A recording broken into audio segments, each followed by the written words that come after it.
futuro. Amém? Abriu a sua Bíblia em 2 Pedro.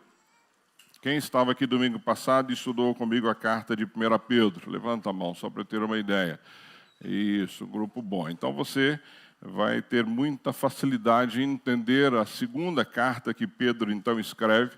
Essa segunda carta, Pedro escreve ao mesmo público, é o mesmo público. Ele escreve para a mesma região, o mesmo grupo, não é que ele escreve a primeira carta. Lembre-se que na primeira carta, ele vai destinar essa carta aos peregrinos dispersos no Ponto, na Galácia, na Capadócia, na província da Ásia e da Bitínia. Então, ele também escreve a segunda carta com o mesmo público. A diferença de tempo da primeira carta é que a primeira carta foi escrita entre o ano 62 e 64, e a segunda carta já foi escrita entre o ano 65 e 67. Então, se nós pegarmos aí, temos uma diferença de 2 a 4 anos, não é, de uma carta para outra. Esse é o tempo que se passa de uma carta para outra. Só que o cenário muda drasticamente da primeira carta para a segunda carta. Na primeira carta, você vai ver e você vai lembrar que eu falei muito sobre isso. Os cristãos já estavam passando por um momento bastante delicado, não é? Havia uma perseguição geral por toda aquela região, mas em Roma a coisa ainda não estava complicada, não havia uma perseguição direta ali em Roma.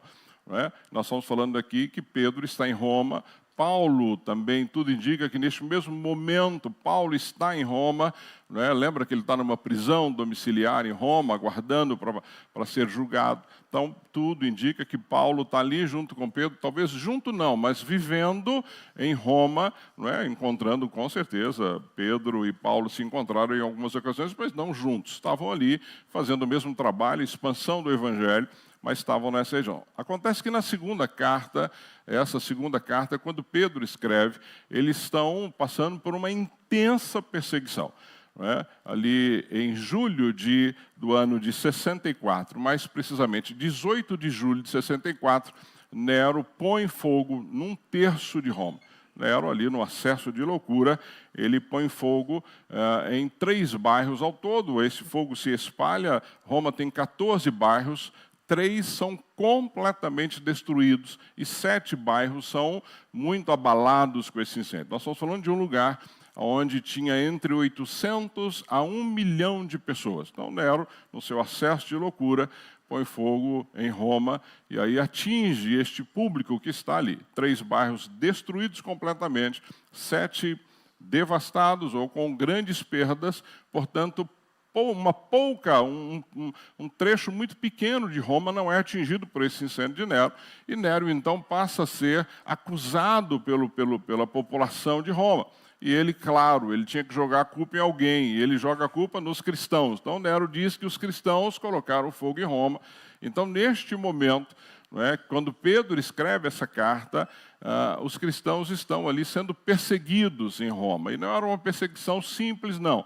Nero mandava prender cristãos, e eles então prendiam esses cristãos em postes no jardim, não é? E colocavam ali algum líquido inflamável nesses cristãos, e eles eram feitos tochas humanas. Essa era uma das formas que Nero usou para matar cristãos neste momento que Pedro então escreve a sua segunda carta. Os cristãos Roma passa a ser clareada através de cristãos que eram colocados em postes e eram incendiados. Uma outra forma que Nero usava, isso era muito claro, era fazer os espetáculos no Coliseu, quando pegava os cristãos e jogavam famílias inteiras para serem devoradas por feras, leões e assim por diante. Naquela época era um espetáculo público, não é? E também crucificados. Não se tem noção, não se tem ideia do número de cristãos que foram crucificados nessa época dessa perseguição. Então, esse é o cenário que Pedro, então, escreve a segunda carta. Claro que os cristãos estavam extremamente preocupados, com medo. Quem não tem medo? Não é? Todos nós temos, todo mundo tem medo da morte. Você sabe para onde vai, você tem convicção disso, você crê nisso, você tem esperança de que você vai estar com o Senhor. Nós cremos nisso, temos essa convicção, nós vivemos assim. Mas todos nós receamos a morte. Ninguém deixa de ter esse receio, é natural do ser humano. E é claro que os cristãos naquela época também estavam receosos, porque poderiam ser presos a qualquer momento, poderiam ser crucificados a qualquer momento, poderiam ser jogados às feras a qualquer momento. Então, esse é o cenário que Pedro, então, quando escreve. Então, a ideia aqui é que ele escreve para o mesmo público que não estava próximo de Roma, mas esta carta, claro que esta carta ela acaba sendo lida em várias regiões e também, de alguma forma, né, trazia um pouco de alento para os irmãos ali em Roma, para os cristãos em Roma, que estavam vivendo aquele momento extremamente angustiante, um momento bastante terrível. Mas o foco da carta, o endereço da carta é onde nós temos hoje como a Turquia, é a região que Pedro então escreve, é o destino dessa carta que ele escreve. Qual foi a motivação principal, além de tudo isso que eu disse para você? Primeiro, proteger dos falsos mestres. Isso estava ocorrendo, e você vai ver na carta que ali estavam surgindo os falsos mestres. Então, Pedro escreve justamente para confrontar isso, não é? As ideias dos falsos mestres que estavam tomando conta da igreja naquele momento. Também para fortalecer a fé dos crentes, ou dos cristãos ali, diante de um ceticismo. Estavam duvidando da volta de Jesus, duvidando daquilo que criam, porque as circunstâncias, os falsos mestres estavam a todo tempo ali, não é, falando. Então Pedro escreve para fortalecer isso, porque havia também um esfriamento espiritual. Imagine, nós falamos sempre isso, a igreja cresce muito mais na perseguição, mas também aqueles que são fracos na fé são muito mais tentados na perseguição. E também, quando ele escreve para preparar estes homens, não é, e mulheres, esses cristãos da época, para essa perseguição, para o que estava acontecendo, para aquilo que viria a acontecer. Não é? Então, Pedro escreve nesse sentido, para, primeiro, contrapor os falsos mestres, segundo, para dar um gás, não é, se podemos dizer assim, nesses cristãos que estavam duvidando, e também para prepará-los para algo que estava acontecendo e, com certeza, se espalharia ali por toda aquela região. Então, esse é o foco da carta de Pedro. Ele escreve, então, nesse sentido. Esta carta também é considerada um testamento, porque Pedro está prestes a morrer. Prestes. Ele sabia que ele ia morrer, não é? Isso fica claro quando você vai ver aí no decorrer da exposição deste livro. Pedro sabia que ia morrer. Então, alguns teólogos dizem que essa carta é um testamento. Pedro, sabendo da sua morte iminente, alguns dizem que ele estava preso, outros dizem que ele sabia que seria capturado a qualquer momento, mas Pedro estava já sabendo que ele morreria em breve. Então ele escreve esta carta nesse sentido, não é? Sabendo que ele já está para morrer. Eu disse a semana passada que Pedro ele é crucificado de ponta cabeça, de cabeça para baixo, porque ele não se considerou digno de ser crucificado como Cristo foi crucificado. E Paulo morre neste mesmo período, nessa mesma perseguição, e Paulo, por ser um cidadão romano, ele é decapitado, que é uma morte mais rápida, menos sofrimento, não é? Então, os dois morrem praticamente no mesmo período, nesse mesmo cenário que nós estamos vendo aqui, encerra aí a carreira de Paulo e também a carreira de Pedro. Então, esse é o cenário que nós temos aí para você entender o que está acontecendo e por que ele escreve, qual a motivação dele escrever a carta. E ele começa, então, no capítulo 1, ele começa se apresentando de novo. Ele diz assim: Simão Pedro, servo e apóstolo de Jesus Cristo. É interessante porque, se você observar na primeira carta de Pedro, ele se apresenta assim: Pedro, apóstolo de Jesus Cristo. Na segunda carta, pode parecer, não é, que não tem importância, mas tem. Ele já se apresenta para ele, diz assim: Simão Pedro, não é? Então ele está usando primeiro o nome dele hebraico, ele está mostrando as raízes. Eu sou Simão, é isso que ele está dizendo. Ele está lembrando ali aos judeus também de que ele tinha uma raiz, ele vem de uma família, não é, judia. Então Simão Pedro, o nome que foi dado por Jesus, vocês vão lembrar disso, e se você não lembra, você pode voltar comigo aí em João no capítulo 1, vai lá, João capítulo 1, verso 42, olha quando Jesus então muda o nome de Pedro. Isso é importante você entender, porque Simão é o seu nome hebraico e Pedro é o nome que Jesus deu a ele, lá em João capítulo 1, verso 42, diz assim: Jesus olhou para ele, olhou para quem? Para Pedro, e disse: você é Simão, nome hebraico, filho de João, será chamado Cefas, que esse, traduzindo, é Pedro. Então, este nome Pedro foi dado a ele por Jesus. Não foi um apelido, alguém começou a chamar de Pedro, mas sim o próprio Jesus.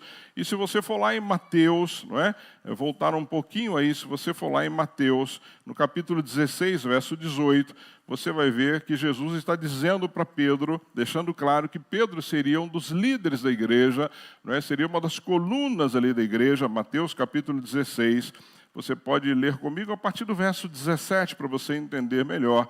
Diz assim, Mateus 16, a partir do verso 17. Respondeu Jesus, ele está questionando ali os discípulos. Ele diz assim, feliz é você, Simão, filho de Jonas, porque isso não lhe foi revelado por carne ou sangue, mas por meu Pai que está no céu.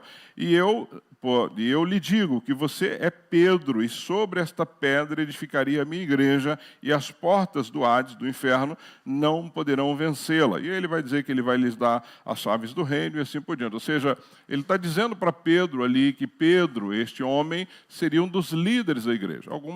E aí depois eu posso trazer um pouco mais de informação sobre isso, sobre Pedro, uma pedra pequena ou uma rocha, mas não é a discussão nossa. O mais importante é entender que Pedro foi o nome dado por Jesus, e Jesus deixa claro que Pedro seria um dos líderes, como foi, enquanto viveu aqui em Roma, enquanto em toda a história da igreja primitiva, Pedro é um dos líderes, um dos pilares, alguém que esteve durante todo o seu tempo de vida nessa terra, envolvido diretamente com o avanço do cristianismo, com discussões, né, sobre o cristianismo. Então, por isso que Pedro se apresenta. Simão, nome hebraico, Pedro, nome dado por Jesus, e ele usa a terceira característica aí, servo. Não é? Servo é escravo voluntário. Essa é a tradução de servo. Eu e você somos servos, escravos voluntários. Nós não somos escravos porque alguém nos obrigou. Eu e você somos escravo voluntário do Senhor Jesus. Por isso que ele diz, Simão Pedro, servo. Não é? Escravo voluntário do Senhor Jesus. Ele continua, e apóstolo de Jesus Cristo. Isso aqui é interessante. Quando ele diz apóstolo de Jesus, não é? Ele está dizendo, me foi dada autoridade pelo próprio Jesus para que eu pudesse ensinar, instruir, corrigir, orientar, abrir igreja, pregar o evangelho, avançar e assim por diante. Então, olha que apresentação linda da parte de Pedro. Está dizendo, olha, eu sou um judeu de nascimento, sou uma pedra que faço parte dessa liderança dessa igreja que está sendo construída, sou um servo voluntário de Jesus, eu abri mão da minha vida para servi-lo e sou apóstolo em nome de Jesus. Eu saio, eu prego, eu ensino, eu oriento, eu corrijo de acordo com a vontade do Pai. Essa é a apresentação dele para esse povo. E é uma apresentação linda, que deveria ser a nossa. Né? Quem é você? Um servo de Jesus Cristo. Ele te chamou para quê? Para pregar o Evangelho, através da minha vida, através de palavras, através de ações, através de atitudes. É isso que eu e você somos em Cristo Jesus. Então ele se apresenta e ele continua. Aqueles que mediante, aqueles quem? A quem ele está escrevendo, aqueles que mediante a justiça de nosso Deus e Salvador Jesus Cristo, não é, receberam conosco uma fé igualmente valiosa. Isso aqui é muito importante entendermos também, porque quando ele diz aí, aqueles que mediante a justiça de nosso Deus, ele está dizendo, aqueles que mediante a justiça de Deus e não de acordo com meus méritos, não de acordo com o meu merecimento, não porque eu sou bom, não porque eu estudei, não porque eu tenho um bom emprego, está dizendo, mediante a justiça de nosso Deus. Portanto, queridos, é a graça que eu e você fomos, através dessa graça, recebidos pelo Senhor. E ele continua, não é? Dizendo, receberam conosco uma fé igualmente valiosa. Isso aqui para mim é tremendo. Ele está dizendo, olha, a mesma fé que você tem, eu tenho. Ele está dizendo, não há diferença entre apóstolos mais conhecidos, mais famosos, não é? Que têm seguidores, que são conhecidos. Não, ele está dizendo, a fé é igual, a mesma fé. Não é? Que eu tenho, vocês têm. Então, Pedro está mostrando para esta turma aqui, que estava recebendo a carta, que ele, Pedro, não é? Um dos pilares da igreja, tinha a mesma fé daquelas pessoas, porque receberam igualmente de quem? Do próprio Deus. Essa é a apresentação dele, uma apresentação linda, que nós poderíamos gastar um bom tempo nisso. Aí, no verso 2, ele diz assim, graça e paz. Eu já falei sobre isso aqui, graça, favor e merecido. Nós sabemos disso. O que é graça? Favor e merecido. E paz é a reconciliação com Deus, não é? E o descanso no coração. Então, quando os cristãos se cumprimentavam no passado, diziam assim, olha, graça e paz. Ele está dizendo, olha, você como eu recebeu um favor imerecido de Deus. E esta paz, que excede todo entendimento, precisa fazer com que o nosso coração esteja tranquilo, mesmo no meio das adversidades. É isso que ele está dizendo aqui para este povo. Então ele diz assim, ó, graça e paz sejam multiplicadas, não é, pelo pleno conhecimento de Deus e de Jesus, o nosso Senhor. Esta palavra pleno conhecimento ela é importante para nós. Por que ela é importante para nós? Quando você vai ver que Pedro vai usar várias vezes a ideia de pleno conhecimento. O pleno conhecimento aqui é o conhecimento exato, profundo, transformador. Ou seja, é esse conhecimento que eu e você precisamos ter. Esse conhecimento transformador, profundo, esse pleno conhecimento da parte de Deus. É isso que Pedro está dizendo aqui o tempo todo, ou seja, é esse pleno conhecimento que nós vamos ter, este pleno conhecimento que vai multiplicar essa graça, esse favor imerecido, esse pleno conhecimento que vai nos dar paz, mesmo no meio das adversidades, das dificuldades que nós possamos ter. E aí ele vai continuar, não é? Aí no verso 3. Até aqui tudo bem, tranquilo, tudo em ordem, tudo certinho aí. Então ele vai continuar. Seu divino poder, e aí ele vai dar aqui para a gente, a partir do verso 3, uma certeza, primeiro da nossa vocação, para o qual nós somos chamados, e também ele vai nos dar aqui a certeza da nossa eleição, que nós somos escolhidos por Deus. Então ele começa no verso 3, seu divino poder nos deu tudo o que necessitamos para a vida e para a piedade. Ele está dizendo assim, olha, o Senhor já nos deu. Ele está dizendo, você já tem tudo que você precisa para a vida e para a piedade. O que é para a vida? Uma vida de santidade, uma vida de busca do Senhor, uma vida na dependência dEle. Ele já nos deu isso.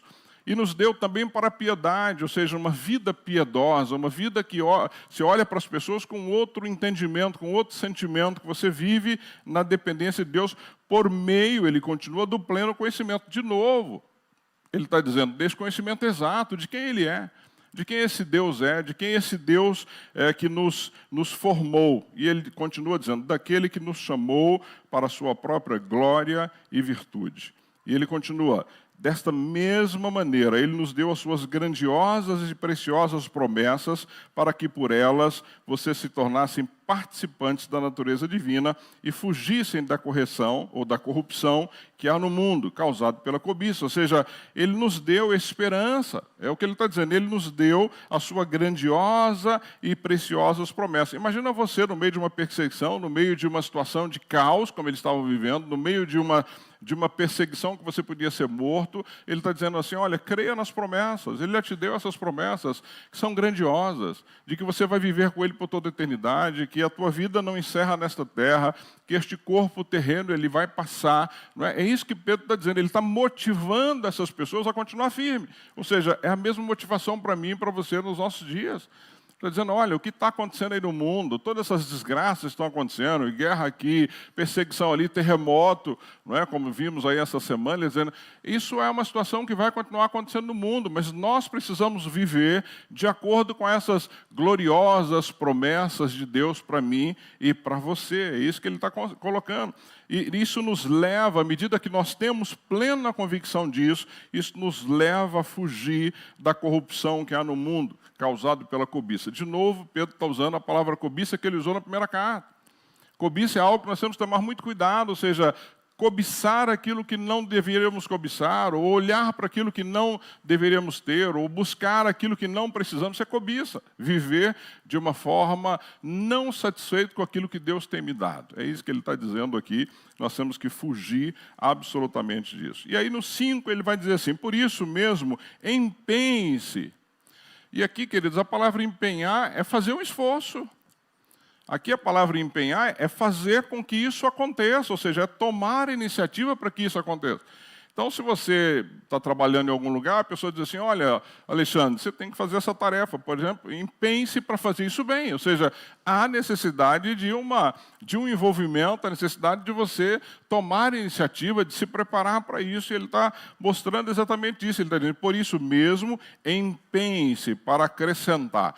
Aqui é interessante porque ele vai usar, é como se fosse uma escada que nós vamos subindo. Você vai ver que ele começa com fé e termina no amor. Então ele diz assim, por isso mesmo, empenhe-se para acrescentar à sua fé o que? Virtude. Então ele diz, olha, você tem fé?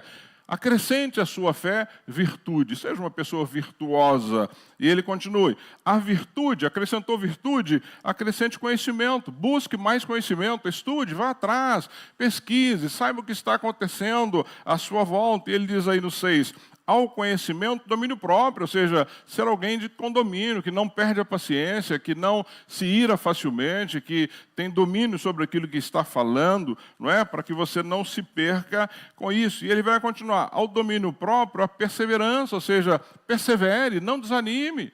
Não se deixe parar pela primeira dificuldade que apareça na sua frente. Ele diz, e a perseverança, a piedade, uma vida piedosa na presença do Senhor. A piedade, a fraternidade, ou seja, seja piedoso a ponto de olhar para quem está junto de você, ou ao seu lado, e você querer ajudar essas pessoas. A fraternidade, ele termina, a piedade, a fraternidade, e a fraternidade, o amor. Ele começa lá com fé e termina com amor. Quando lá em 2 Coríntios, Paulo vai falar sobre, né, o 1 Coríntios 13, ele vai falar sobre o amor, ele diz, e o mais importante é a fé, a esperança e o amor. É isso que Pedro está dizendo para essas pessoas, olha, trabalhe no sentido de crescer, trabalhe no sentido de acrescentar, não se acomode onde você está, não se acomode com a vida que você tem, o Senhor tem muito a te dar, o Senhor quer te usar, então nós não podemos nos acomodar, e é isso que ele está dizendo. E aí ele lá no 8 diz assim, porque se essas qualidades existirem, ele está dizendo, olha, se você é cristão, crente, não é? Membro da comunidade Batista Betesda, ele está dizendo, porque se estas qualidades existirem e estiverem crescendo em sua vida, elas impedirão que vocês, no pleno conhecimento, de novo, volta ao pleno conhecimento, conhecimento exato, profundo e transformador, né? No pleno conhecimento de nosso Senhor Jesus Cristo, sejam inoperantes e improdutivos. Não é? Se pudéssemos usar uma palavra bem brasileira, você não vai ser meia boca, você não vai viver aí um evangelho meia boca. É isso que ele está dizendo. Se você tiver um pleno conhecimento de quem é Deus e de que forma Ele pode te usar, e se você fizer da sua caminhada uma escada, você não vai ser inoperante, é o que ele está dizendo, você não vai ser alguém que vai viver uma vida aí, não é? Inoperante, improdutivo. A pior coisa que tem são pessoas improdutivas, em tudo, no trabalho, na sua atividade profissional, na sua vida familiar, improdutivo. Tudo está, tá bom, não vou melhorar nada, não vou fazer nada. É isso que ele está dizendo, nós temos que lutar contra isso. E aí no 9 ele diz assim, todavia, se alguém não as tem, está cego, ou seja, não consegue enxergar a sua volta. Olha que triste isso. Então, ele está dizendo que se você não tem essas coisas, você está cego, só vê o que está perto. Ele está dizendo, olha, se você não tem essas qualidades, ou não buscou, não está almejando isso, você só vai enxergar a perseguição em Roma. Você não vai enxergar a coisa além disso. Você não vai entender por que Nero está fazendo isso. Você não vai entender, não é por que os cristãos estão sendo perseguidos. Você não vai entender absolutamente nada disso. Ou seja, se eu e você não buscarmos isso, nós vamos olhar para o mundo e não vamos entender a ação de Deus, o que Deus está fazendo. Deus está agindo. Deus não foi pego de surpresa e nem será pego de surpresa. Essas coisas que nós estamos vendo acontecer no mundo não fugiram do controle de Deus. Elas estão absolutamente no controle dele. Portanto, eu tenho que buscar entendimento para entender o que está acontecendo. Então ele diz, todavia, se alguém não as tem, está cego, só vê o que está perto, esquecendo-se da purificação dos seus antigos pecados. Pedro está dizendo, olha, se você não busca isso, você não vai nem se lembrar de quem você era e de quem você é hoje. Por isso que nós temos que tomar cuidado com a nossa vida, queridos, a nossa vida cristã, porque senão nós vamos viver numa vida tão medíocre que tudo está bom. E aí você vai se esquecer de quem você era.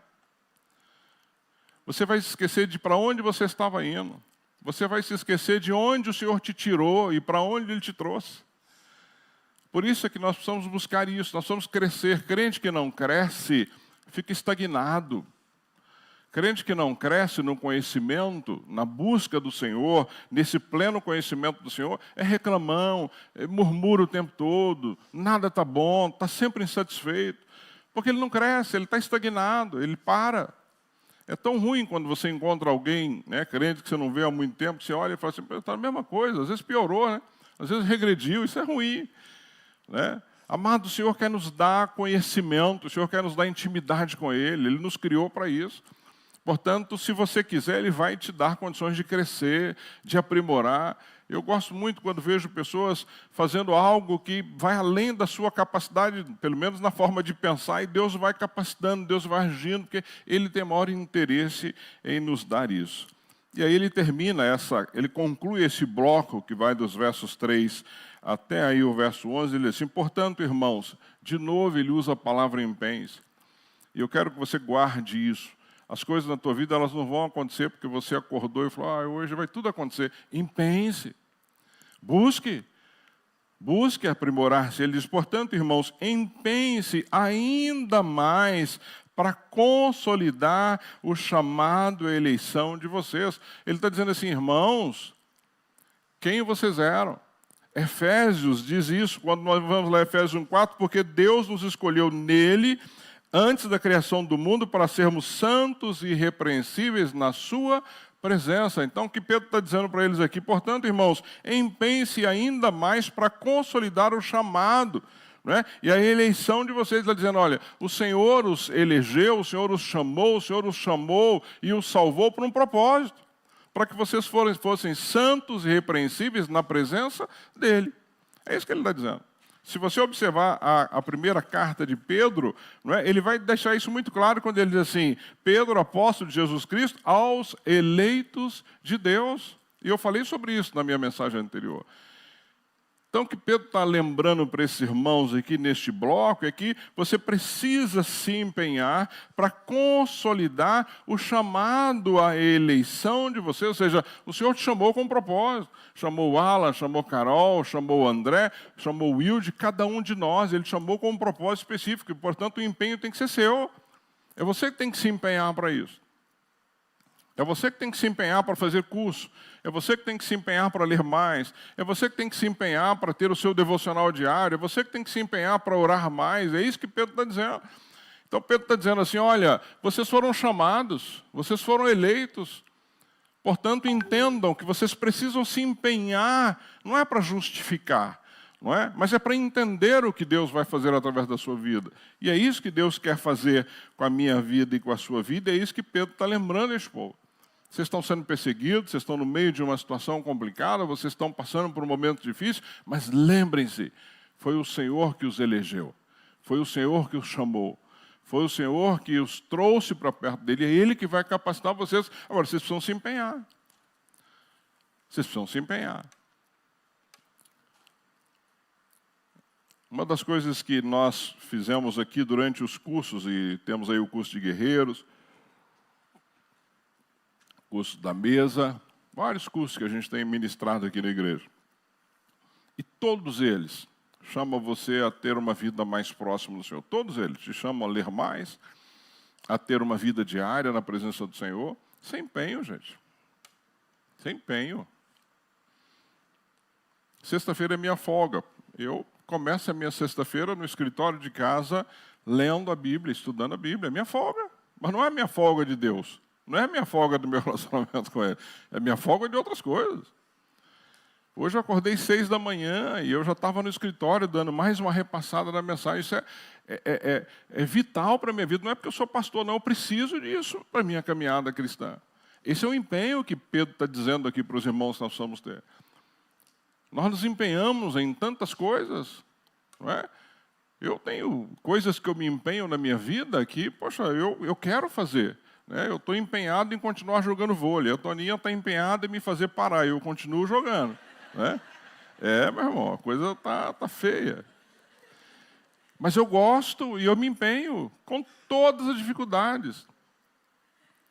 Eu chego em casa reto. É assim, ó. Eu vou contar um segredo. Eu chego na porta do apartamento assim. Aí eu abro a porta, eu endireito o corpo, eu entro. Né? E eu não posso ficar torto perto dela, porque ela fala assim, tá bem, já passou da hora, você devia ter parado. Não é? Mas eu tenho um empenho, que é me manter jogando até que eu não aguente mais. Nós nos empenhamos para tanta coisa, gente. Eu estou vendo aqui um monte de gente com camisa do Corinthians. Meu Deus, foi uma algazarra essa semana. E eu vou confessar um outro pecado. Eu e a Toninha não sabíamos nem o que estava acontecendo. Só na hora da algazarra, eu falei, está acontecendo alguma coisa, Toninha. Abre a janela e aí os gritos ali no prédio, aí que a gente entendeu, mas também não sabia nem quem estava jogando. E corre para pôr num canal de TV para descobrir quem estava jogando. Né? Mas eu vi aqui que teve gente que se empenhou de vir com a camisa. Não é empenho. Campeão. É isso aí. Mas foi campeão, então tem que vestir a camisa, não tem problema. Mas o que eu estou dizendo é que nós temos que ter o mesmo empenho para as outras coisas.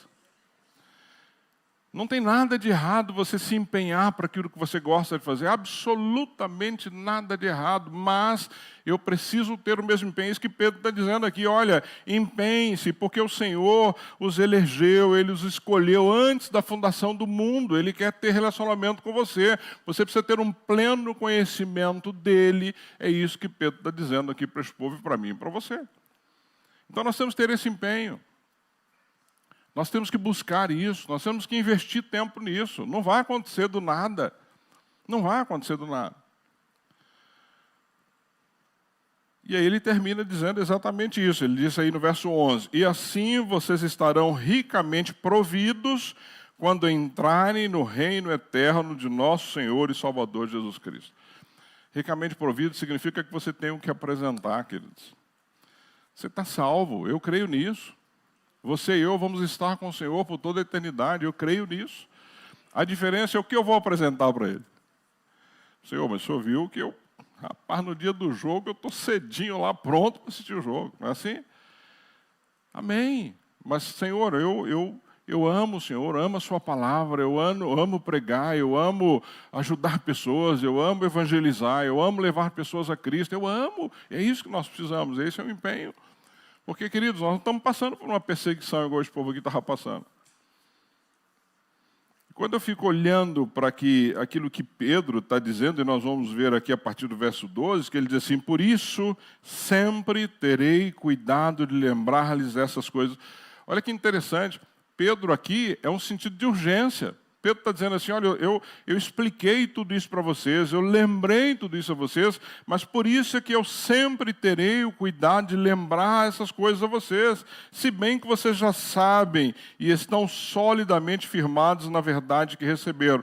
Considero importante, enquanto estiver no tabernáculo deste corpo, despertar a memória de vocês. Pedro está dizendo assim, olha, todas as vezes que eu puder, eu vou despertar a memória de vocês. Eu sei que vocês têm um firme fundamento, que vocês são estudiosos, que vocês conhecem, mas eu, Pedro, vou despertar a memória de vocês. Eu faço isso aqui, querido.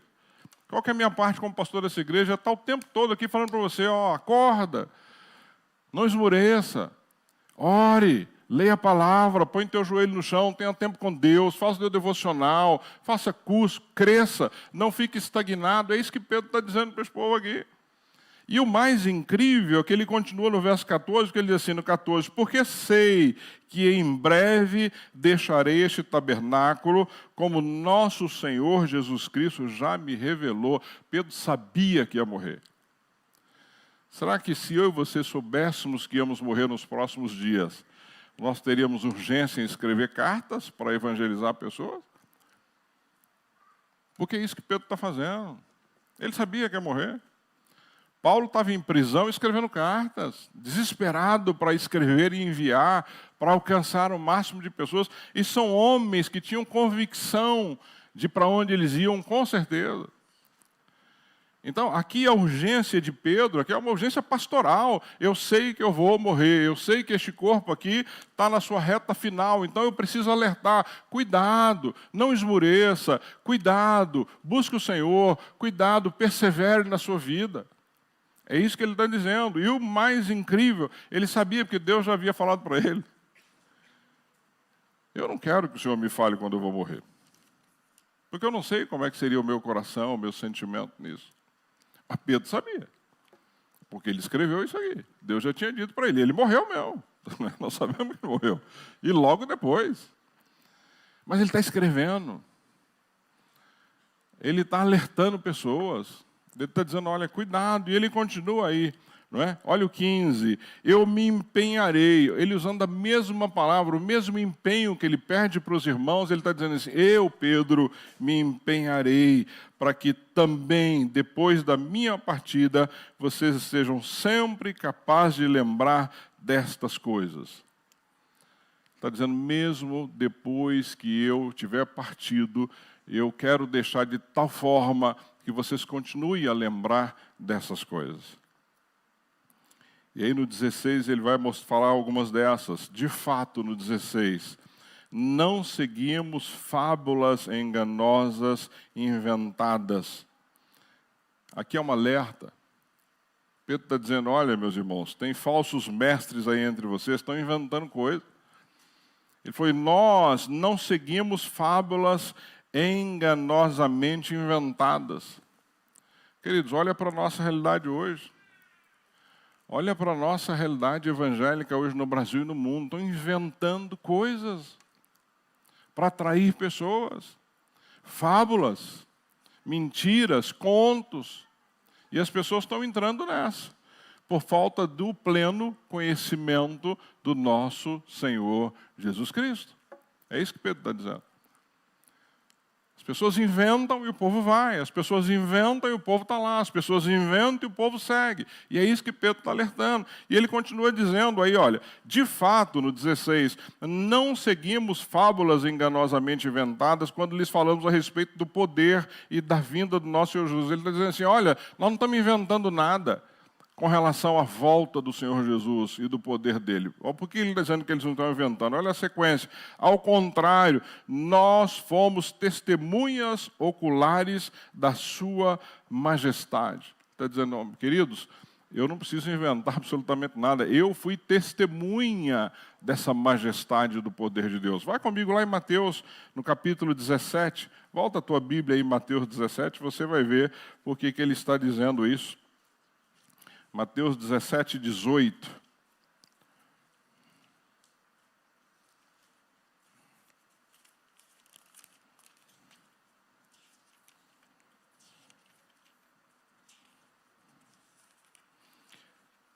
Olha o que ele está dizendo aí, Mateus capítulo 16, desculpa. Capítulo 16, verso 17. Pode ser a partir do 17 do capítulo 16. Diz assim, respondeu-lhe Jesus. Não, desculpa. Volta aí, 17, vamos lá. 17, 1 e 8. Diz aí, 6 dias depois, Jesus tomou consigo Pedro, Tiago e João. Ele era testemunha, Pedro, Tiago e João, ou seja, Pedro estava junto. Irmão de Tiago, e os levou em particular a um alto monte. Ali ele foi transfigurado diante dele, ou seja, Pedro viu isso, é isso que ele está narrando aqui. Ali ele foi transfigurado diante dele. Sua face brilhou como o sol e suas roupas se tornaram brancas como a luz.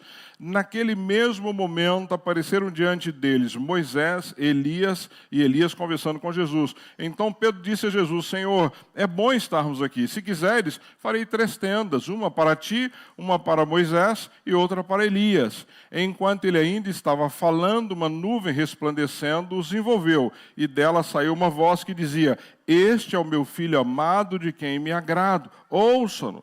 Ouvindo isso, os discípulos prostraram-se com o rosto em terra e ficaram aterrorizados. Mas Jesus se aproximou, tocou neles e disse, levantem-se, não tenham medo. E erguendo eles os olhos, não viram mais ninguém a não ser Jesus. O que Pedro está dizendo aqui? Olha, nós não vivemos com fábulas enganosas. Eu não estou contando para você uma história que eu vi. Eu vi o poder desse Deus Todo-Poderoso. Por isso que ele diz no verso 17, ele recebeu honra e glória da parte de Deus Pai, quando da suprema glória lhe foi dirigida a voz, que lhe disse, já estou lá em 2 Pedro, tá? Este é o meu filho amado, de quem me agrado. Aí no 18, nós mesmos ouvimos essa voz vindas do céu, quando estávamos com ele no Monte Santo. Ele está dizendo assim, olha, eu não estou contando para vocês fábulas. Eu não estou aqui inventando uma história como os falsos mestres fazem.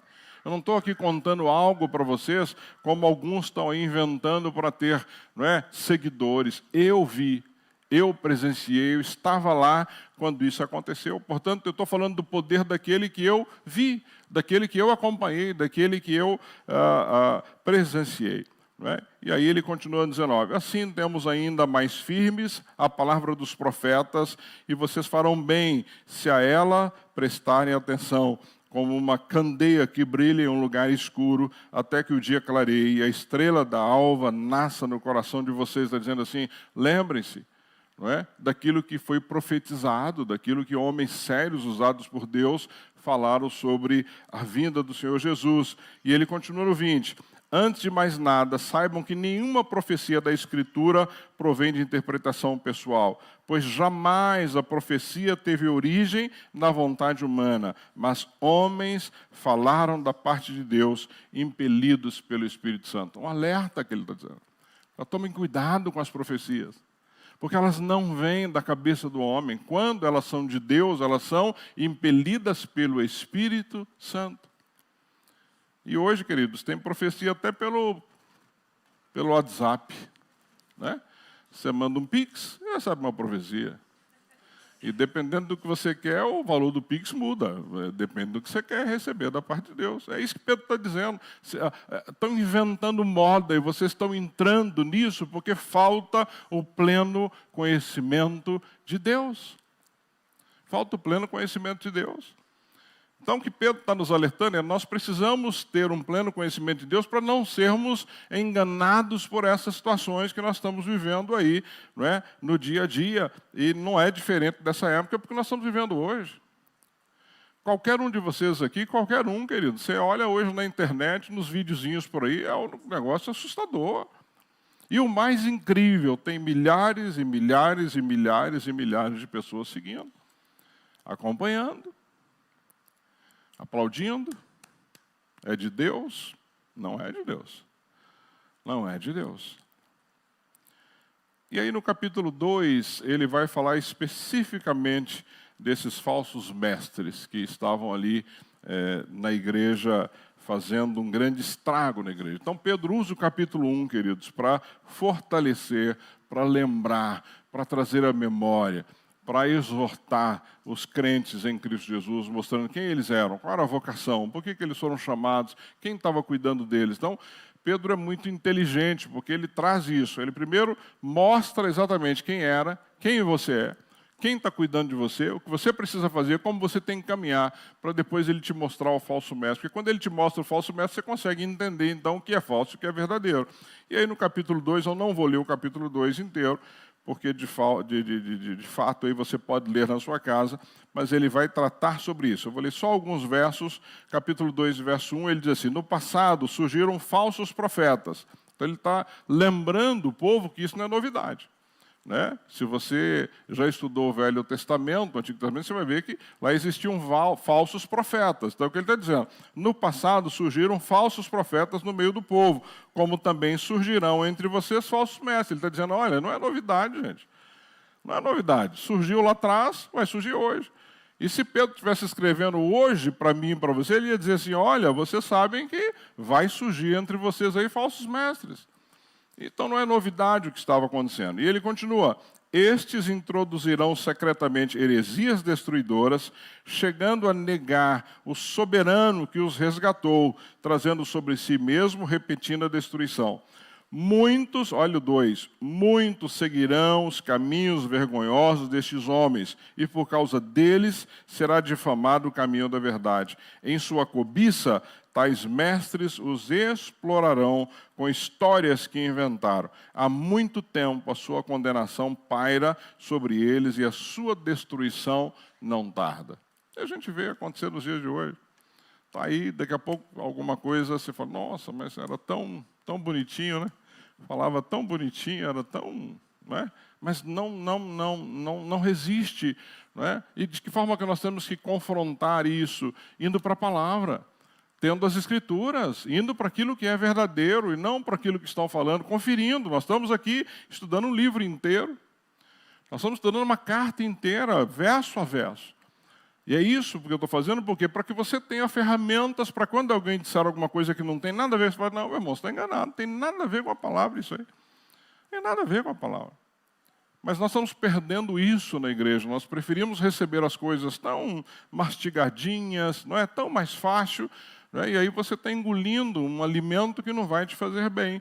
Não vai te fazer bem. E aí, você pode depois continuar lendo na tua casa o capítulo 2, só olha lá no verso 9 do capítulo 2, diz assim, vemos, portanto, que o Senhor sabe livrar os piedosos da provação e manter em castigo os ímpios para o dia do juízo, especialmente os que seguem os seus desejos impuros da carne e desprezam a autoridade. Ele está dizendo, mas não se preocupe não, porque o Senhor sabe cuidar daqueles que são puros, sabe cuidar daqueles que são verdadeiros, como também sabe cuidar daqueles que são falsos. Eles não vão passar impunes por essa situação toda. Não é? E aí depois ele vai encaminhar lá no verso 17 do capítulo 2, ele diz assim, estes homens são fontes sem água, isso aqui é muito sério, muito pesado.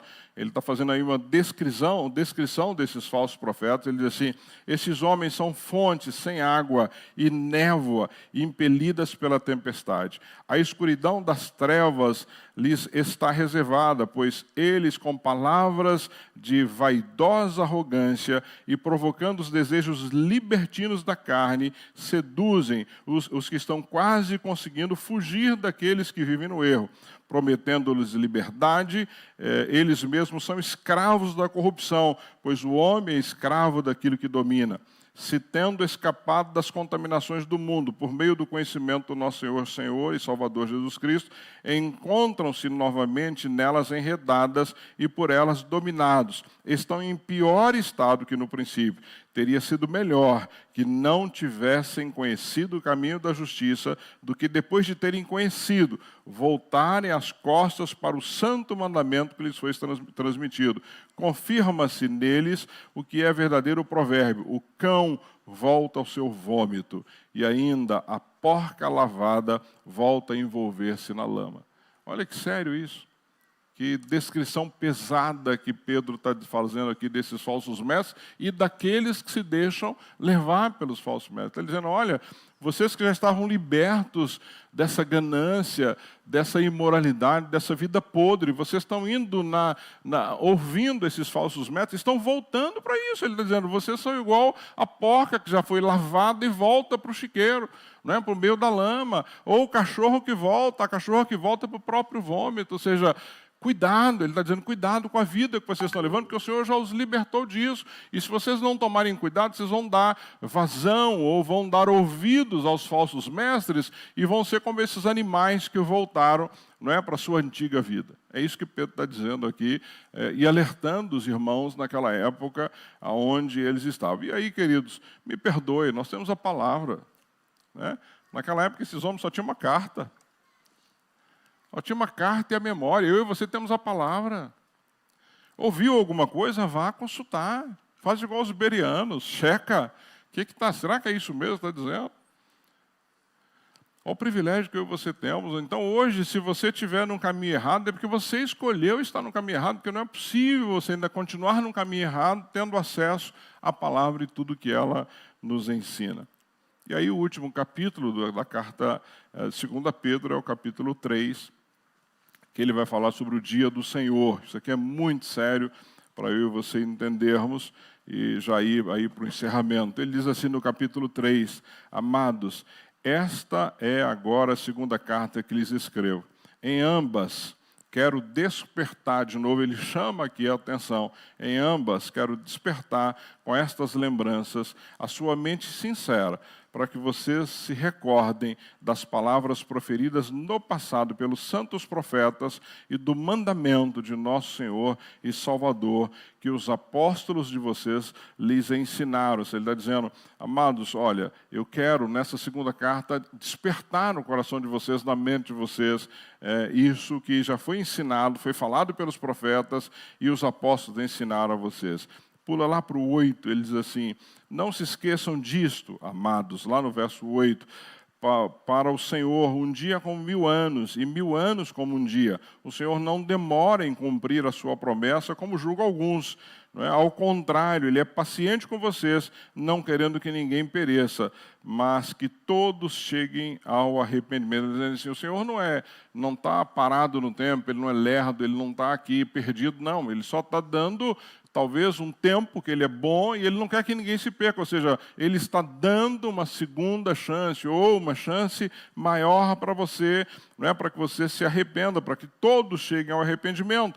Porque o Senhor não tem prazer, queridos, em que as pessoas se percam. Pelo contrário, Cristo veio ao mundo e morreu por todos aqueles que buscassem crer nele. Não é? Porque Deus amou o mundo de tal maneira que mandou o seu Filho unigênito morrer na cruz, não é?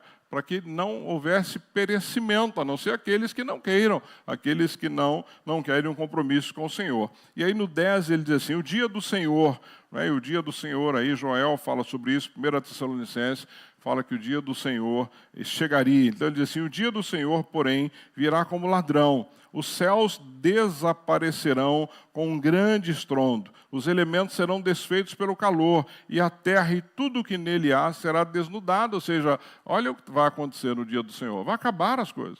É uma nova terra, é um novo momento, é uma nova história. Ele continua no verso 11, visto que tudo será desfeito, que tipo de pessoas é necessário que vocês sejam? Ele diz assim, olha, vocês estão dando atenção demais às coisas deste mundo. Vocês estão presos demais às coisas deste mundo. Ele dizendo, olha, se tudo vai acabar, se tudo vai ser desfeito, que tipo de pessoa nós precisamos ser? Não apegadas a este mundo, é isso que ele está dizendo. Ou seja, para que você vai ficar apegado a isso?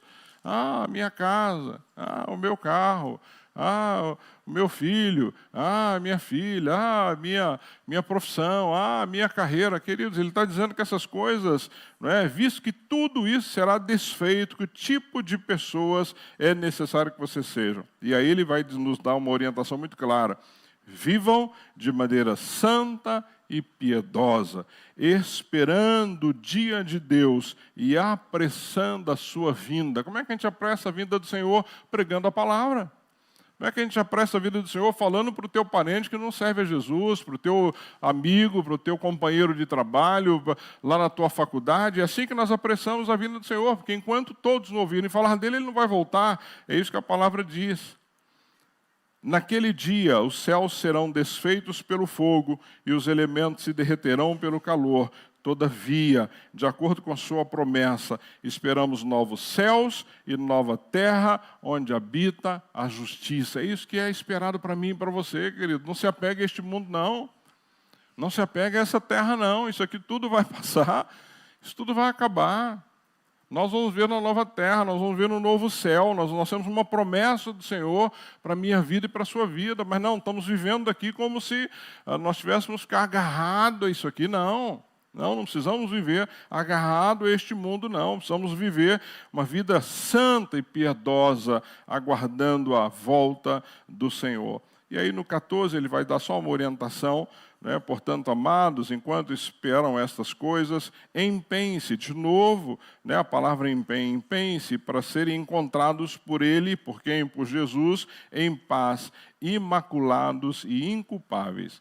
Tenham em mente que a paciência do nosso Senhor significa a salvação, como também o nosso amado irmão Paulo lhes escreveu, com a sabedoria de que lhes deu. Ele escreve da mesma forma em todas as suas cartas, falando nelas desses assuntos, todos esses assuntos que Pedro mencionou em sua carta. Suas cartas contêm algumas coisas difíceis de entender, as quais os ignorantes e instáveis torcem, como também o fazem com as demais escrituras para a própria destruição deles. Portanto, amados, sabendo disso, guardem-se para que não sejam levados pelo erro dos que não têm princípios morais, nem percam a sua firmeza e caiam. Cresçam, porém, na graça e no conhecimento de nosso Senhor e Salvador Jesus Cristo. A Ele seja glória, a Ele seja glória, agora e para sempre. Amém. Esse é o alerta dele. Essa carta que Pedro escreve aos irmãos, que é tão atual para mim e para você. Pedro, querido, este apóstolo, ele não falava apenas, né, com autoridade. Fica claro quando você olha para esta carta que Pedro fala aqui com uma urgência de quem sabia de fato que estava prestes a morrer. Isso me encanta. Logo que eu comecei a estudar de novo essa carta para trazer aqui para a igreja, eu fiquei pensando sobre isso. Falei, meu Deus, o homem sabia que ia morrer e está ali, de forma urgente, escrevendo para os irmãos, alertando. Então, ele não escreve esta carta somente com alguém que fala com autoridade, que tinha, não, mas ele tem um senso de urgência, porque ele sabia que o tempo estava passando e que o tempo era curto. O meu tempo está passando, o seu tempo está passando, o nosso tempo é curto nessa terra. Não ache você que você tem muito tempo, nós não sabemos quanto tempo nós temos, então viva a vida nesta terra de forma que agrade o Senhor. Ele nos escreve, esta carta fica claro, é isso que eu quero que você guarde, para que nós não nos esqueçamos da verdade, não esqueça a verdade desta palavra, é isso que Pedro está dizendo. Não se esqueçam da verdade. Ele nos alerta para que nós não fôssemos enganados pelos falsos mestres. Cuidado com os falsos mestres. Eu acho que nunca foi tão fácil para os falsos mestres hoje prosperar, porque está aí YouTube, Instagram, Facebook, TikTok, tem um monte de coisa. Hoje, as coisas bombam aí na internet. Cuidado. Cuidado com quem vocês estão ouvindo. Cuidado. Não tem nenhum problema de você ouvir um pastor ou outro, mas conheça a vida desse pastor, pelo menos. Saiba quem ele é, não creia só no que ele está falando. Procure saber sobre a vida dele. De vez em quando a gente está sendo bombardeado aí por cada situação assustadora. Então, cuidado com quem você está ouvindo. Eu tenho buscado aqui, como pastor dessa igreja, te alimentar, trazer um alimento sólido para você. Mas isso não te impede de ouvir uma coisa ou outra, não tem problema, mas saiba o que você está ouvindo, cuidado com os falsos mestres, foi para isso que Pedro escreve, e para que nós não vivêssemos como se Jesus, a volta dele não fosse real, ou seja, as pessoas estão vivendo nessa terra como se Cristo não fosse voltar, isso é um engano do diabo, ele vai voltar, ele prometeu e ele vai voltar, Então, Pedro nos lembra, querido, que nós precisamos ter uma vida, Ele nos deu tudo o que nós precisamos para ter uma vida. Ele te deu saúde, Ele te deu emprego, Ele te deu uma família, Ele te deu uma história, Ele te deu oportunidade de acordar no dia de hoje, de vir para a igreja, de participar de um culto e viver uma vida piedosa. Ele nos lembra que a palavra profética é mais firme do que qualquer experiência. Então, não vá pela experiência do homem, vá por aquilo que está nessa palavra. Está cheio de gente contando a sua experiência aí, às vezes só na emoção, e as pessoas estão olhando para isso. É esta palavra. É ela que nos ensina como é que nós temos que viver. Pedro nos alerta que o juízo vai vir para os ímpios. Capítulo 2, ele fala exatamente sobre isso. E não é só para o falso profeta, não, é para aqueles que estão seguindo o falso profeta, deixando de seguir a palavra verdadeira do Senhor. E que o dia do Senhor está às portas, querido. Está aí, ele está voltando, creia nisso. Por isso não é tempo de brincar, de ter fé. Não brinque com isso, não brinque com isso. É tempo de viver com seriedade, é tempo de viver com esperança, é tempo de você viver uma vida pura na presença do Senhor. É isso que Pedro está alertando e que serve para mim e para você, nos dias de hoje. E é o que ele termina dizendo aí, nos versos 17 e 18. Ele diz, portanto, amados, sabendo disso, guardem-se para que não sejam levados pelo erro dos que não têm princípios morais, nem percam a sua firmeza e caiam. Cresçam, porém, na graça e no conhecimento de nosso Senhor e Salvador Jesus Cristo. A Ele a glória para sempre. Amém. Portanto, só para deixar claro no teu coração, permaneça firme na verdade que você recebeu através dessa palavra. Rejeite com clareza o erro, mesmo que venha disfarçado de piedade quando a gente ouve. Viva uma vida de santidade, com seus olhos no céu, mas com os pés firmes aqui nesta missão que Ele nos deu e que Ele nos chamou. Cresça, cresça, Não pare de crescer na graça e no pleno conhecimento de Cristo Jesus. É isso que eu e você precisamos fazer. E eu quero terminar lendo 1 João, capítulo 2, versos a partir aí pode ser a partir do 15, 1 João, que é uma palhazinha do que nós vamos ter na próxima carta que nós vamos estudar. 1 João, capítulo 2, pode ser aí a partir do verso 15, diz assim, não ame o mundo, nem o que nele há.